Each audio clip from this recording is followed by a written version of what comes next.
तर बघा आज आपण मस्त कारलं बनवूया वेगळ्याच पद्धतीने बघूया. आता मी तर बघा 1/2 किलो कारले घेतलेले आहे आणि छान असे बघा कट करून घेऊया आपण कारले. मस्त अशी कारल्याची चटणी बनवूया आपण बघा बारीक. तर बघा मी सगळे कारले असे मस्त कापून घेणार आहे.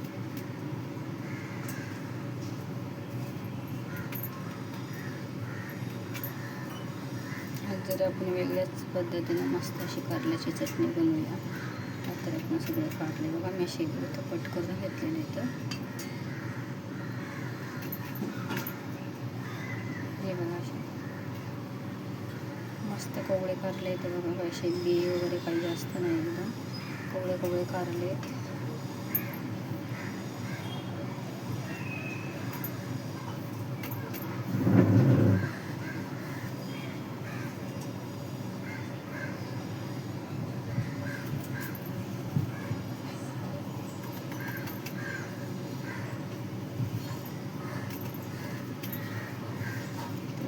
असे कापून एकदम असे बारीक बारीक छोटे छोटे असे कट करून घेणारे बघा कारले. आणि एकच नंबर आपण चटणी बनवणार आहे. असे कारले मी सगळे कट करून घेणार आहे.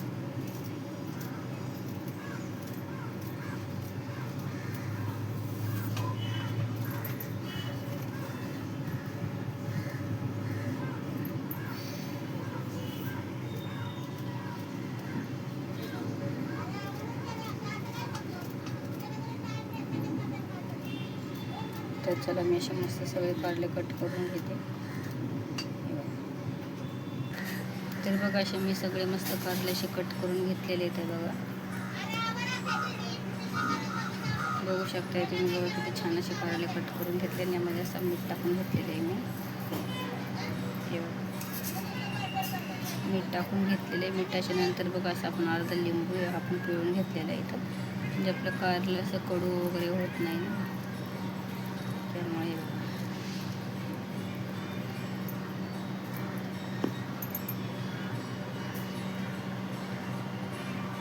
तर बघा मी चाळणीमध्ये होतं यामध्ये टाकून घेतलेले आहे. तर बघा बघू शकता आपण मस्त असे कारलं वगैरे तुम्ही बोलू बी शकत नाही की कारल्याची चटणी एवढी छान होते ना, खूपच मस्त.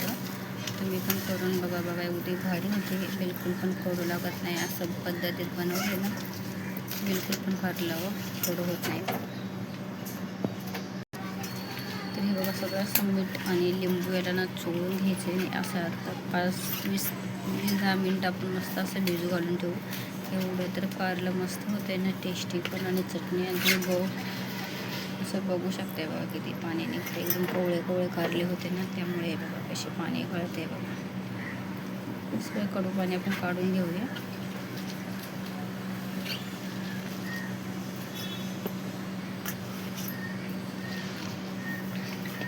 आणि मस्त असं मी हे लावून घेतलेलं आहे त्याला मीठ आणि हे सगळं लिंबू. आपलं कडू वगैरे पाणी निघून जाईल आणि एकदम मस्त असे आपलं कारले हे होणार.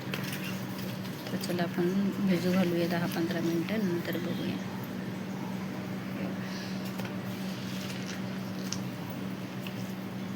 धुवून घेतलेले मस्त बघा आणि छानच धुवून किती कडू पाणी निघलेलं आहे बघा याच्यामधलं. तर मी बघा आता कढाई ठेवून घेतलेली, त्यामध्ये कांदा टाकून घेतलेला आहे आणि इथंच बघा एक टमाटर पण टाकून घेतलेलं आहे मी.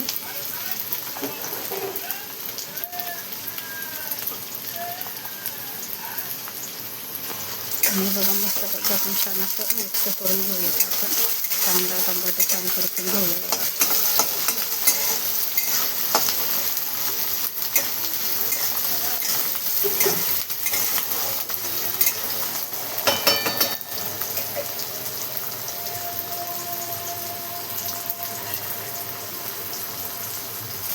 आणि बघा छान असं आपला कांदा टमाटर मऊ झालेलं आहे एकदम मस्त.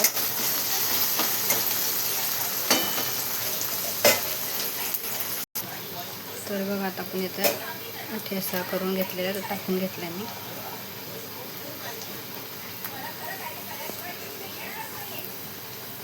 आणि इथं बघा थोडंसं लाल तिखट टाकलेलं आहे आपण. तर ठेचा बनवलेला आहे मी, तो टाकलेला आहे बघा. शेंगदाणे मिरच्या लसूण तो पण टाकून घेतलेला आहे मी याच्यामध्ये.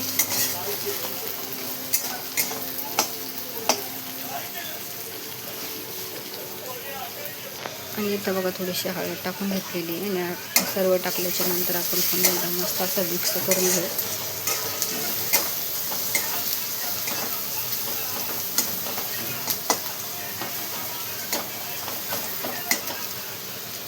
चला आता आपण सगळे कारले टाकून घेऊया बघा. आता हे एवढी भारी होती ना मैत्रिणींना कारल्याची चटणी, खूपच टेस्टी होती आणि छान. तुम्ही पण करून बघा, एकदम मस्त अशी होती.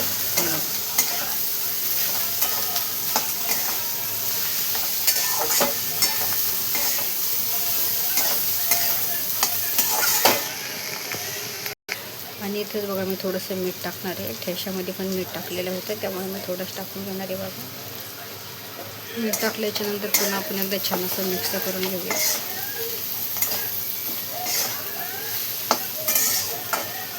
चला झाकण ठेवू आपण 5 मिनटं. आणि बघा मैत्रिणींना मी आता मस्त इथे झाकण काढून घेतलेलं आहे. पुन्हा आता 5 मिनटं ठेवूया.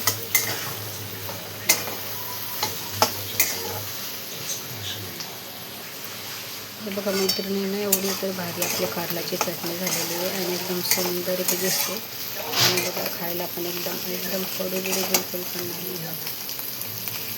एकदम छान झालेली आहे आणि बिलकुल कारला कडू नाही झालेली आहे. तर चला कशी वाटली आपली साधीशी मस्त डिश आहे ती. नक्की